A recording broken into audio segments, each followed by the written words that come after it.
नमस्कार सभी को।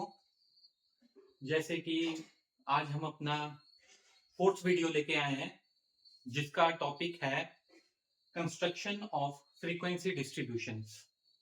तो स्टैट्स में हमने अभी तक क्या किया था कि स्टैटिस्टिक्स क्या होती है, डाटा किस टाइप्स का होता है, क्या क्या सोर्सेज हैं डाटा के, किस स्केल्स में हम उनको मेजर कर सकते हैं। Now today we will discuss that construction कि अगर आपने एक डाटा सेट ले लिया है तो उसको आप किस तरह से फ्रेम करोगे। दो डेफिनेशंस मैं नहीं दिखाऊंगा, जनरली वैसे ही थोड़ा सा बता देता हूं, अगर किसी ने लिखना हो तो लिख भी सकता है। जनरली फ्रीक्वेंसी फ्रीक्वेंसी क्या होती है स्टैट्स में कि number of time observation is occurred, कि कितनी बार वो ऑब्जर्वेशन जो है वो आ रही है, किस चीज की फ्रीक्वेंसी कितनी है। एंड डिस्ट्रीब्यूशन हम किसे बोलते हैं कि डाटा विच इज डिस्ट्रीब्यूटेड और which is spreaded, that is distribution. तो डिस्ट्रीब्यूशन स्टैट्स में क्यों हेल्प करता है, बिकॉज जब हमारे पास कोई डाटा होता है तो वो किस तरह से ऑर्गेनाइज हुआ है, किस तरह से स्प्रेड हुआ है, किस तरह से डिस्ट्रीब्यूट हुआ है। तो फ्रीक्वेंसी डिस्ट्रीब्यूशन के बारे में हम डिस्कस करेंगे आज। तो जो फ्रीक्वेंसी डिस्ट्रीब्यूशन है हमारे, वो जनरली हमारे पास तीन तरह से होते हैं। वैसे तो हम बहुत सारे हैं बट जो हम बेसिक उसमें बात करेंगे, तो एक होता है अनग्रुप्ड फ्रीक्वेंसी डिस्ट्रीब्यूशन, एक होता है ग्रुप्ड फ्रीक्वेंसी डिस्ट्रीब्यूशन, एक हमारे पास इंडिविजुअल सीरीज आती है बट फिलहाल अभी हम उसका जिक्र नहीं कर रहे हैं इसमें। तो सबसे पहला जो हमारा आता है एक अनग्रुप्ड, ठीक है।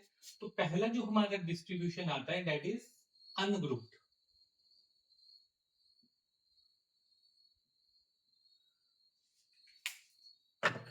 अनग्रुप्ड फ्रीक्वेंसी डिस्ट्रीब्यूशन और अनग्रुप्ड फ्रीक्वेंसी डिस्ट्रीब्यूशन को हम डिस्क्रीट फ्रीक्वेंसी डिस्ट्रीब्यूशन भी बोलते हैं, और जो इसका दूसरा नाम है उसको हम डिस्क्रीट फ्रीक्वेंसी डिस्ट्रीब्यूशन भी बोलते हैं। सो अनग्रुप्ड मींस जो हमारे पास ग्रुपिंग में अवेलेबल ना हो, एंड डिस्क्रीट जो हमारी टर्म होती है जिसमें कि हम एक फाइनाइट नंबर वैल्यूज काउंट करते हैं। मींस जिस तरह से नंबर ऑफ पर्सन्स, तो आप पर्सन्स अगर काउंट करेंगे तो देर आर 1%, 2%, 3%। हम कभी इस तरह से नहीं बोलेंगे कि 1.5%। सो वो चीज हमारी फाइनाइट काउंटेबल वैल्यू जिसको हम डिस्क्रीट बोलते हैं।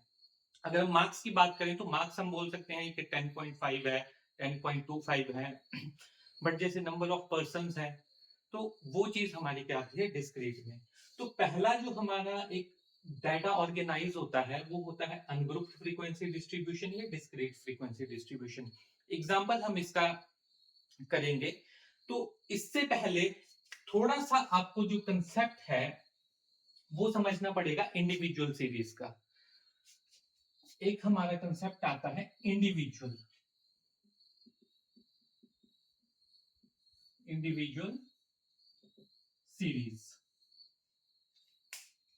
सो इंडिविजुअल सीरीज का कंसेप्ट क्या है कि अगर हमारे पास ऑब्जर्वेशंस बहुत कम है और उनकी एज सच रेंज भी बहुत कम है। मींस मैं आपको एक एग्जांपल से समझाता हूं कि फॉर एग्जांपल हमारे पास क्लास में 10 स्टूडेंट्स हैं, हमारे पास 10 स्टूडेंट हैं और उनके जो मार्क्स हैं हमारे पास वो भी मान लो जो उसकी रेंज है वो 1 से लेके 5 तक डिस्ट्रीब्यूटेड हुई है।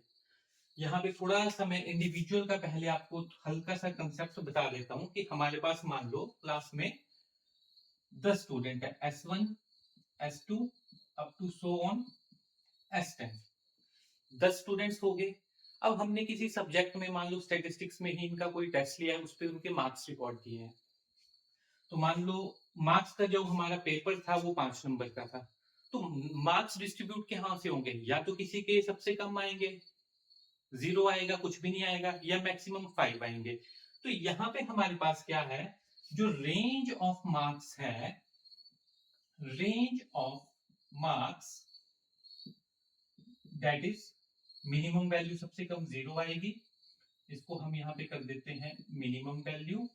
और मैक्सिमम वैल्यू जो हमारे पास सबसे बड़ी आएगी वो क्या आएगी, 5 आएगी।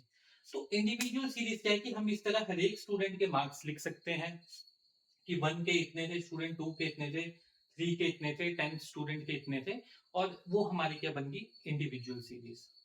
कि उनको हमने क्या किया है, एक ग्रुपिंग नहीं की है उनकी, या अनग्रुप फॉर्म में नहीं है। जब हमारे पास सिंपल आप बात रखिए कि हमारे पास ऑब्जर्वेशंस भी कम है, उनकी रेंज भी बहुत कम है, तो हम इंडिविजुअली उसको कर सकते हैं। पर जनरली ये चीज बहुत कम या रेयरली हम यूज करते हैं। सो थोड़ा सा ये मैंने समझाने के लिए आपको इसलिए बताया कि आपको थोड़ा सा इंडिविजुअल सीरीज का आइडिया हो, तो उसके बाद आप अनग्रुप्ड फ्रीक्वेंसी डिस्ट्रीब्यूशन को थोड़ा कैचअप कर सकते हैं। सो इसको मैं रिमूव कर देता हूं, इंडिविजुअल सीरीज के कंसेप्ट को, जस्ट आपको थोड़ा सा समझाने के लिए था ये। अब अनग्रुप्ड में अगर बात करते हैं या डिस्क्रीट में बात करते हैं, तो ये हमारा डिस्ट्रीब्यूशन कब होगा? This distribution is occurs when number of observations are large and range is small. अब मैं वही कह रहा हूं कि मैं यहाँ डेफिनेशन लिख नहीं रहा हूं, ना लिखवाऊंगा किसी भी वीडियो में, बट अगर आपने लिखनी है तो आप सुन के लिख भी सकते हैं। बट मेरा जो ये पर्पज है वीडियोस बनाने का, अंडरस्टैंड द कंसेप्ट, क्योंकि आप बुक से, नेट से, और भी कोई वीडियोस होंगे उन सबसे डेफिनेशंस और ये चीजें पढ़ सकते हैं। सो मेन पर्पज क्या है कि to understand the concept. So ungrouped frequency distribution क्या हुआ, वही अब हम सेम एग्जांपल रिपीट करते हैं इस चीज के लिए। अब अगर हम बात करें कि हमारे पास नंबर ऑफ स्टूडेंट्स हैं 50, ठीक है, मान लो किसी क्लास में S1 S2 up to so on S50, number of students हमारे पास 50 हो गए। अब क्या होगा, 50 स्टूडेंट्स हैं और बट रेंज हमारे पास कम होगी। मतलब कि हमारे पास जो हमने एग्जाम कंडक्ट किया, तो यहां पे मैं एग्जाम के टोटल मार्क्स लिखता हूं। टोटल मार्क्स जो आए, टोटल मार्क्स जो हमारे एग्जाम के थे, फॉर एग्जांपल हमने 10 नंबर का एग्जाम ले लिया, 10 नंबर का एग्जाम ले लिया हमने, या हमने 5, जो भी आप एक छोटी सी रेंज करें, चलो हम ये मान लेते हैं कि हमने एग्जाम ले लिया, मान लो फिर से, अच्छा चलो वही चीज रखते हैं, 5 मार्क्स का लिया, पहले भी हमने 5 मार्क्स का लिया था, अभी भी हमने एग्जाम 5 मार्क्स का लिया। तो अब हमारे पास क्या है कि अगर किसी के सबसे कम मार्क्स भी आए हैं, तो वो भी है मिनिमम मार्क्स 0 और मैक्सिमम मार्क्स यहाँ पे 5 आए हैं। तो अब रेंज क्या होगी, मैक्सिमम माइनस मिनिमम, फिर से रेंज हमारी 5 ही बनी, बट ऑब्जर्वेशंस क्या है, 50 है। तो अनग्रुप्ड फ्रीक्वेंसी डिस्ट्रीब्यूशन कब अकर करेगा, या कब हम उसको कंस्ट्रक्ट करेंगे, कि when there are large number of data set या डाटा सीरीज या ऑब्जर्वेशन, आप कुछ भी बोल सकते हो, but the range of that observation is less, is minimum. तो इस केस को हम कैसे, अगर डिस्ट्रीब्यूशन हमने बनाना है, तो यहाँ पे अगर हम रैंडम वेरिएबल x कोई मान लेते हैं और यहाँ पे उसकी अगर हम फ्रीक्वेंसी मान लेते हैं, तो हमारे पास टोटल स्टूडेंट्स हैं 50, और मैक्सिमम अगर हम यहाँ देखें तो सबसे कम से 1 2 3 4 एंड 5। अब हम यहाँ फ्रीक्वेंसी अगर लिखेंगे तो हमें टोटल कितने स्टूडेंट्स हैं, 50 हैं। तो मान लो 0 स्टूडेंट्स हैं जिन्होंने, मान लो किसी 6 स्टूडेंट्स ने 0 मार्क्स अक्कर किए हैं। फ्रीक्वेंसी जो मैंने पहले ही बताया कि ऑब्जर्वेशन इज रिपीटेड, तो मतलब 0 कितने स्टूडेंट्स रिपीट कर रहे हैं, मान लो 6 स्टूडेंट्स हैं। 1 कितने स्टूडेंट्स ने लिए हैं, मान लो कि किन्हीं 12 स्टूडेंट्स ने 1 नंबर लिया है। मान लो 2 किन्हीं किन्हीं मान लो 20 स्टूडेंट्स ने 2 नंबर लिए हैं। 3 नंबर किन्होंने लिए हैं, मान लो किन्हीं 8 स्टूडेंट्स ने 3 नंबर लिए हैं, ठीक है। 4 कितने स्टूडेंट्स ने लिया है, मान लो किन्हीं, अब हमें, हाँ बट ये ध्यान रखना है कि यहाँ पे हमारा 50 आएगा, ये एक मैं हाइपोथेटिकली यूं ही रैंडम एग्जांपल यहाँ पे ले रहा हूँ। यहाँ पे आपके पास जब एग्जांपल आप सॉल्व करोगे तो ऑब्जर्वेशंस किस तरह से होंगी, कि स्टूडेंट 1 के मार्क्स इसके नीचे लिखे होंगे कि इसने मान लो 2 नंबर लिए हैं, इसने 4 लिए हैं, स्टूडेंट 3 ने 5 लिए हैं, किसी ने 8 लिए हैं, अप टू सॉरी मैक्सिमम हमने 5 रखा है, किसी ने 3 लिए हैं, और 50वें स्टूडेंट तक जाते जाते हमारे मार्क्स किसी ने मान लो 4 लिए हैं। तो यहाँ पे क्या है, हमारा जो टोटल आएगा, नंबर ऑफ स्टूडेंट्स फ्रीक्वेंसी यहाँ पे हमारी कितनी रहेगी, 50 रहेगी। तो अगर आपने 50 करनी है तो आप अपनी हाइपोथेटिकली वैल्यूज में यूज कर सकते हैं, जैसे 12 6 18, 18 और 20 हमारे पास हो गया 38, 38 और 8 हमारे पास हो गया 38 40, सॉरी 12 6 18, 18 10 28 और 10 38, 38 और 8 हो गया हमारे पास 46, और हमारे पास मान लो एक स्टूडेंट यहाँ पे आया और 3 स्टूडेंट यहाँ पे आए। तो इस तरह का जब हमारा डिस्ट्रीब्यूशन होगा तो उसको हम अनग्रुप्ड फ्रीक्वेंसी डिस्ट्रीब्यूशन या डिस्क्रीट फ्रीक्वेंसी डिस्ट्रीब्यूशन बोलेंगे। आपको हल्का सा ये ध्यान रखना है कि जब डाटा सेट हमारे पास कम होगा, सॉरी डाटा सेट ज्यादा होगा, उसकी रेंज कम होगी। तो उसी तरह से जो सेकंड हमारा डिस्ट्रीब्यूशन आता है, हम किस फॉर्म में अपने डाटा को डिस्ट्रीब्यूट कर सकते हैं। So next one is grouped frequency distribution. Second जो हमारा आता है that is grouped frequency distribution, और इसको हम कंटिन्यूअस फ्रीक्वेंसी डिस्ट्रीब्यूशन भी बोल देते हैं। Continuous frequency distribution. तो अब इसमें क्या होगा, हम ग्रुपिंग करेंगे। जिस तरह से हम रेंज बनाते हैं 0 to 10, 10 to 20, मींस हमारे पास रेंज ऑफ डाटा सेट भी लार्ज है एंड नंबर ऑफ ऑब्जर्वेशंस भी हमारे पास बहुत लार्ज है। तो वही एग्जांपल अगर हम कंटिन्यू करें, नाउ अगर हम अब कंसीडर कर लें कि हमारे पास स्टूडेंट्स S1, S2, S3, ठीक है। हम फिर से मान लेते हैं कि S50, ये ज्यादा भी हो सकते हैं बट जस्ट टू कंसर्न कि हम 50 का एग्जांपल ले रहे हैं। अब हमारा जो एग्जाम है 50 स्टूडेंट का, वो में भी 100 मार्क्स का एग्जाम हो गया, ठीक है। तो 100 मार्क्स का क्या हुआ कि एग्जाम हमने कंडक्ट किया, दैट इज 100 मार्क्स।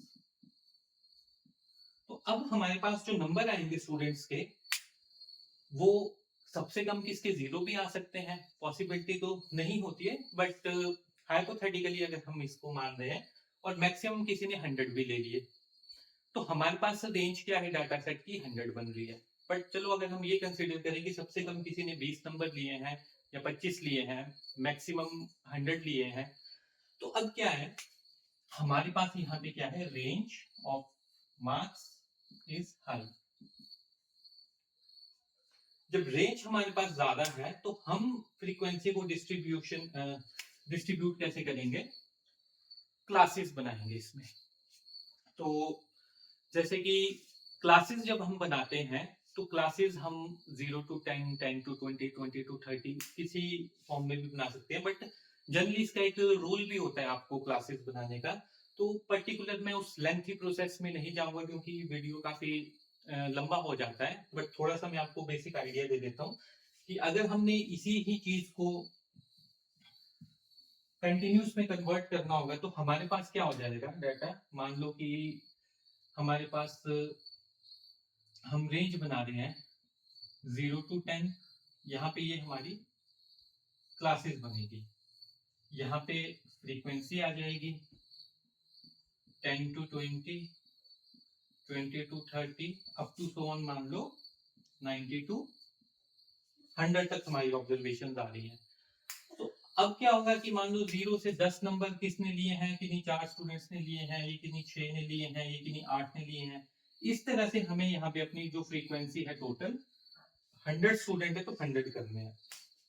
फ्रीक्वेंसी बनाने से पहले हम टेलीवीज में यूज करते हैं, वो जस्ट आपका जो कंसेप्ट होता है टैली का, वो सिर्फ होता है कि आपने ऑब्जर्वेशन काउंट के लिए इजी होती है।